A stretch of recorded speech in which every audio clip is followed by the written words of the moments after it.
Hola a todos los estudiantes del libro de Urantia. Hoy vamos a estar resumiendo el documento 130, que se titula En el camino a Roma. Comenzamos. La gira de Jesús por el mundo romano consumió la mayor parte del 28º y todo el 29º año de su vida en la tierra. Jesús y los dos nativos de la India habían salido de Jerusalén en abril del año 22 después de Cristo. En el curso de esta gira mediterránea, Jesús pasaba aproximadamente medio día en función de tutor de Ganit e intérprete de Gonot el Padre, en asuntos de negocios y encuentros sociales. Había adquirido los rudimentos del idioma que hablaban Gonot y Ganit. También hacía traducciones del griego al idioma de la India con la ayuda de un hombre nativo del mismo lugar de Gonot. Jesús conoció, pues, por observación directa, de primera mano y por contacto real, la más elevada civilización material e intelectual de Occidente y del Levante. También conoció de la cultura china por el propio Gonot, que ya había hecho 3 largos viajes al imperio de la raza amarilla. Ganit el joven aprendió mucho de Jesús y llegaron a tenerse un gran afecto mutuo. Gonot invitó a Jesús para que se fuera con él a la India, pero Jesús le dijo que ya era hora de ir a donde la familia. Sección número 1. En Jope, discurso sobre Jonás. Estando en Jope, Jesús conoció a Gadía, un intérprete filisteo que trabajaba para un tal Simón Curtidor. Gonot iba a visitar a Simón y se hizo muy buen amigo de Jesús. El joven filisteo buscaba la verdad y Jesús era dador de la verdad. Cuando un buscador busca la verdad, encuentra al dador de la verdad y este produce un gran esclarecimiento. Un día, caminando por la orilla del mar y sin saber que Jesús era el gran escriba de Damasco, le comenta la historia de Jonás en esas aguas. Y luego le preguntó a Jesús: ¿crees que sea cierto que un gran pez tragó a Jonás? Y Jesús le respondió: amigo mío, todos somos como Jonás, con una vida que hemos de vivir de acuerdo a la voluntad de Dios.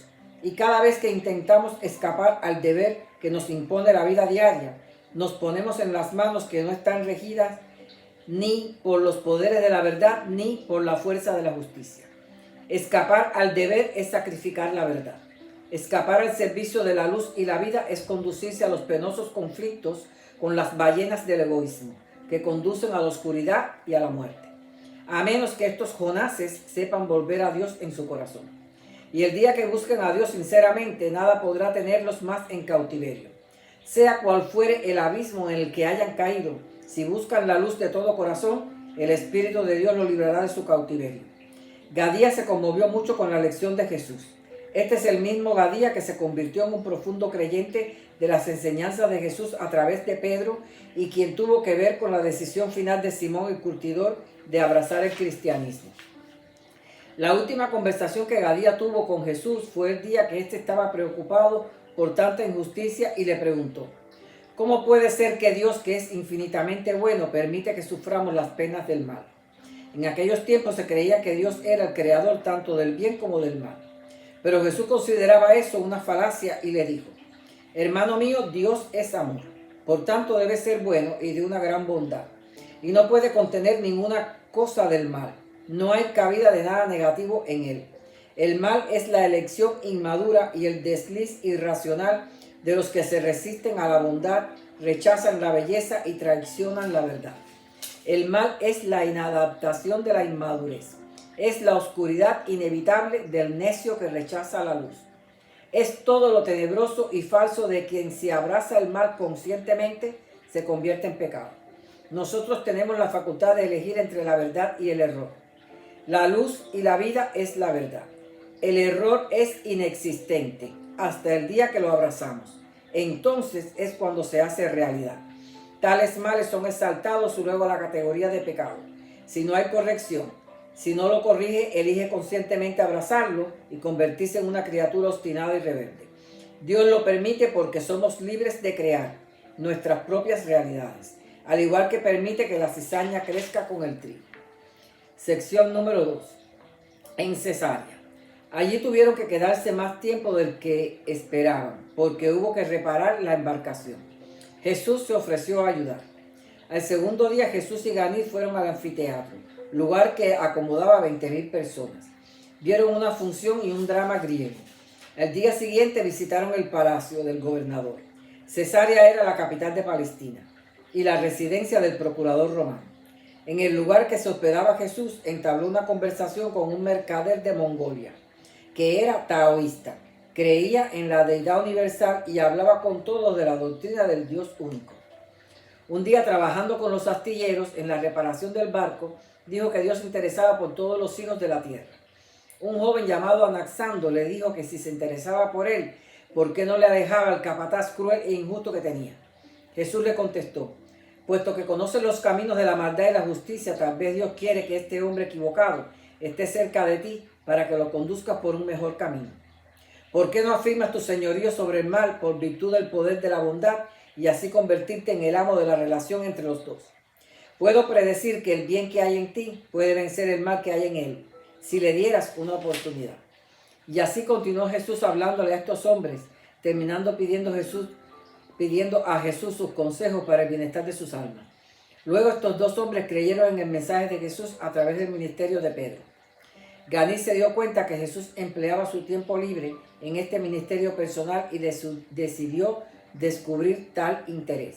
Y le preguntó a Jesús: ¿por qué te ocupas continuamente de hablar con los extraños? Y Jesús le respondió: Ganí, ningún hombre es extraño para el que conoce a Dios. Todos los hombres son nuestros hermanos. Amarlos es la ley suprema de la experiencia de la vida. Más tarde Ganí le hizo otra pregunta a Jesús, que le explicara la diferencia entre la voluntad de Dios y el acto mental humano de elección. Jesús le dijo: la voluntad de Dios es el camino de Dios. Es asociarse con la elección de Dios frente a cualquier alternativa potencial. Es la experiencia progresiva de llegar a parecerse cada vez más a Dios. La voluntad del hombre es la deliberada elección de un ser autoconsciente que lleva a una decisión conducta basada en una reflexión inteligente. Jugando con un perro, Ganí le preguntó a Jesús si los perros tenían alma. Jesús le dijo que no, que tienen una mente que puede conocer al hombre material, su amo, pero no puede conocer a Dios, que es espíritu. No puede disfrutar de una experiencia espiritual. Tiene voluntad derivada de la naturaleza y aumentada por el adiestramiento. Pero al no tener su mente fuerza espiritual, no es reflexiva. Su voluntad no es el resultado de la discriminación de significados elevados y morales, ni elección de valores espirituales y eternos. Jamás puede experimentar una supervivencia de personalidad en la eternidad como lo experimentan los humanos. Ganí nunca más creyó en la transmigración del alma a un animal. Jesús también le enseñó que los humanos que solo toman decisiones temporales relativas a los problemas materiales están destinados a perecer. Pero quien hace sinceras decisiones morales y elecciones espirituales incondicionadas se van identificando progresivamente con el ajustador residente y divino y transformándolo en valores de supervivencia eterna. Y ese mismo día resumió que la voluntad es esa manifestación de la mente humana que capacita a la conciencia subjetiva a expresarse objetivamente y a aspirar al fenómeno de ser semejante a Dios. Sección número 3. En Alejandría. Al fin partieron y la travesía fue sumamente agradable. Según se acercaban al gran puerto de la ciudad, el joven se emocionaba al ver el gran faro de los faros, una de las 7 maravillas del mundo, encrucijada de las rutas comerciales y marítimas entre África, Asia y Europa, precursor de todos los faros subsiguientes. Jesús le dijo a Ganí: tú, hijo mío, serás como este faro cuando llegues a la India. Aun cuando tu padre ya no sea, tú serás la luz de vida para todos los que te rodeen. Y Ganí, apretando la mano de Jesús, le dijo: lo seré. Al llegar y después de recorrer a vuelo de pájaro las principales atracciones de la ciudad, fueron al alojamiento. Gonó se dedicó a los negocios mientras Jesús y Ganí fueron a la biblioteca, la más grande del mundo. Había cerca de 1 millón de manuscritos de todo el mundo civilizado. Jesús le contó a Ganí que las escrituras hebreas habían sido traducidas en este lugar, y muchos hablaron de las religiones del mundo. Y le dijo que Yahvé es el Dios que fue desarrollado a partir de las revelaciones de Melquisedec y el pacto con Abraham. Que los judíos eran la progenie de Abraham y que ocuparon la misma tierra donde Melquisedec enseñó. Ganí hizo una recopilación de las religiones del mundo que reconocían una deidad universal, y después de mucha discusión decidieron que los romanos no tenían ningún Dios verdadero en su religión. que los griegos habían desarrollado una gran filosofía, pero nunca una religión con un Dios personal. Descartaron los cultos de misterio, tenían muchos conceptos de deidad. Al final Ganit añadió sus propias conclusiones y descubrió que todas las mejores literaturas sagradas reconocían más o menos la existencia de un Dios.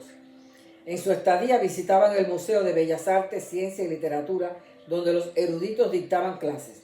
Jesús le traducía a Ganit. Ganit se dio cuenta que Jesús sabía más que esos maestros y le dijo que hablaría con su padre para que disponga que Jesús dé una conferencia.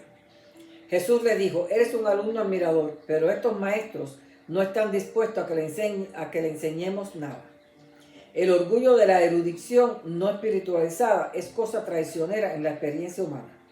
El verdadero maestro mantiene su integridad intelectual tan solo si sigue como aprendiz.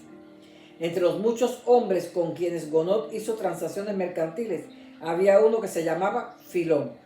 Filón era un famoso filósofo religioso de la época, un judío helenista, y estaba empeñado en armonizar la filosofía griega con la teología griega. Hubieran querido ir a una de sus conferencias, pero estaba enfermo.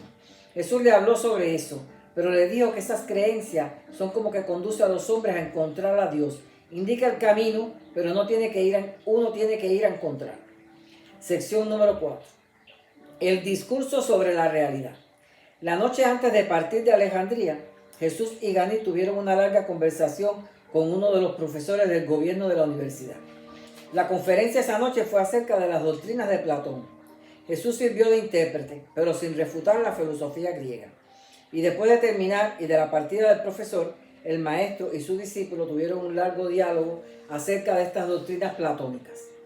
La teoría griega acerca de las cosas materiales establece que estas son tan solo reflejos vagos de la realidad espiritual.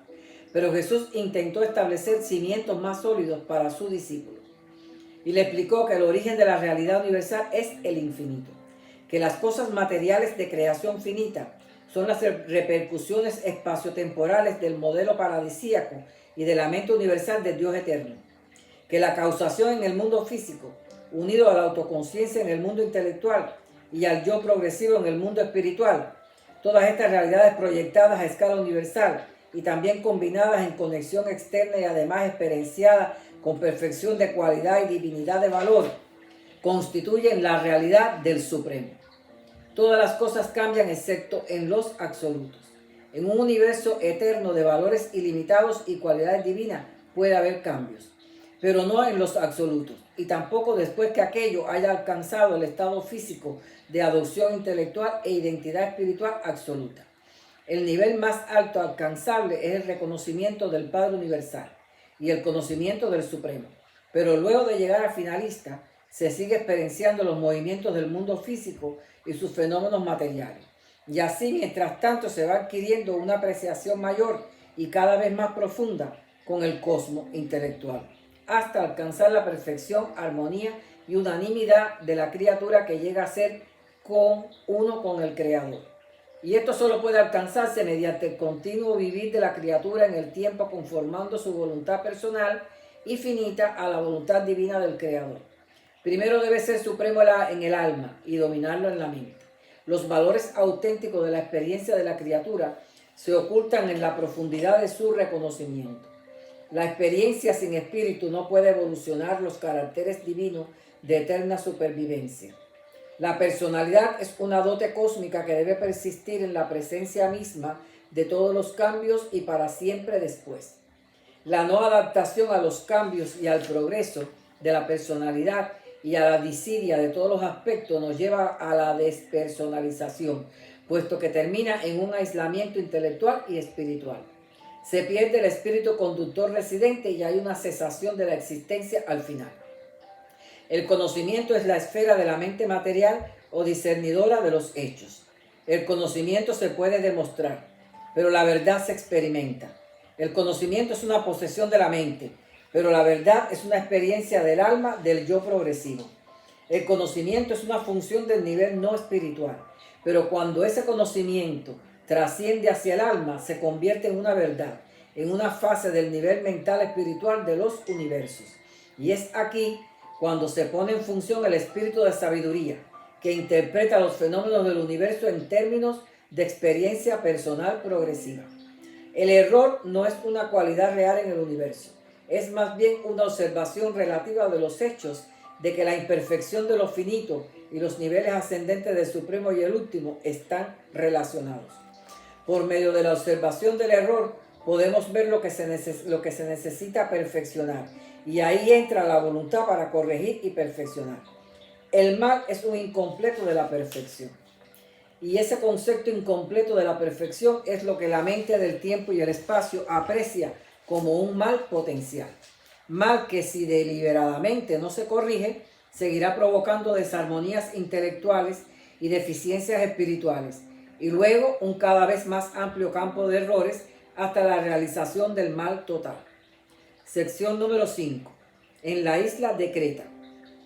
Allí Jesús y Ganit ganaron muchas almas que luego se sumaron a los primeros predicadores que llegaron a Creta. En la montaña de Creta tuvo Jesús su primera y larga conversación con Gonot sobre religión. El padre se quedó muy impresionado diciéndole que no le extrañaba entonces por qué el chico Ganit creyera en él. Fue así donde Gonot le propuso a Jesús que fuera con ellos a la India. Ganit estaba encantado con los pensamientos de Jesús. Ganit le preguntó a Jesús por qué no se dedicaba a enseñar públicamente, pero Jesús le dijo: hijo mío, todo aguarda su hora. Naces en el mundo y no hay ansiedad ni manifestación de impaciencia capaces de hacerte crecer. Solo el tiempo madura la fruta del árbol. Solo con el paso del tiempo una estación sucede a la otra. Un atardecer sigue al amanecer. Mi mañana está totalmente en las manos de mi Padre y mi hoy es suficiente. Hubo un incidente durante una visita a Buenos Puertos en el que un borracho agredía a una muchacha. Jesús intervino y sujetó al hombre. Ganit quiso ayudar, pero su padre se lo impidió. Ganit no entendió por qué no golpeó al borracho tantas veces como lo hizo el borracho con la joven, pero le costó hacerle entender que juzgar no era su trabajo, sino sujetarlo hasta que la joven pudiera escapar. Sección número 6. El joven que tenía miedo. Jesús se encontró con un joven solitario en las colinas que tenía miedo a las relaciones. Había perdido a su padre a la edad de 12 años. Jesús entabló conversación con el joven y le pidió dirección de un lugar. El joven no parecía querer hablar de sus problemas. Jesús le dio las gracias por lo bien que le orientó cómo llegar a los senderos. Pero se volvió y le dijo al muchacho, puesto que me has pedido ayuda, no te desilusionaré. El muchacho le dijo: pero ni he hablado. Y Jesús le dijo: lo sé, pero hablaste con el corazón. Y es fácil ver una súplica de ayuda sin palabras. El joven entonces sintió ganas de hablar con Jesús y cayó a sus pies pidiendo ayuda. Jesús le dijo: ponte de pie como un hombre. El sol sale todas las mañanas para ti y para el hombre más poderoso y próspero de la tierra.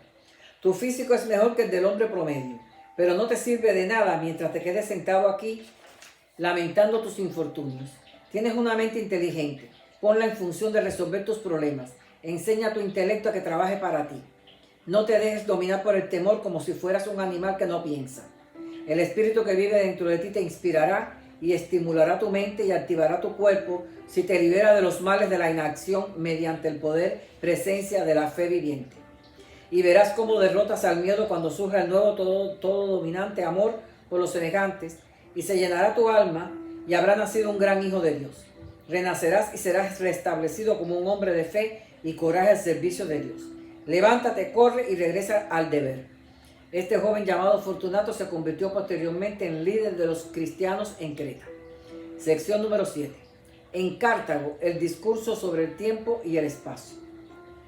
Fue aquí donde Gonot y Ganit se enteraron que Jesús se crió en Galilea y no en Jerusalén o Damasco. Jesús les contó anécdotas de Galilea. Ganit le contó a Jesús qué podía hacer para ganar amigos. Jesús le dijo: interésate por tus semejantes, ámalos, aguarda la oportunidad de poder hacer algo por ellos, algo que estás seguro que ellos lo quieren. Aquí en Cartago Jesús tuvo una larga conversación memorable con un sacerdote mitraico sobre el tiempo y la eternidad. El tiempo es la corriente de los acontecimientos temporales percibidos por la conciencia de la criatura. Se observa fuera del paraíso. En el universo de universos, el paraíso y sus deidades trascienden tanto el tiempo como el espacio. En los mundos habitados, la personalidad humana es la única que puede trascender la secuencia material de los eventos temporales. El espacio es relativo y comparativamente finito para todos los seres del estado de la criatura. Cuanto más se acerca la conciencia al conocimiento de las 7 dimensiones cósmicas, tanto más el concepto de espacio potencial se acerca a la ultimidad. Las 7 dimensiones cósmicas son material, mental, morontial, espiritual, axonita, coaxonita y absoluta. Pero el potencial del espacio es realmente último tan solo en el nivel absoluto.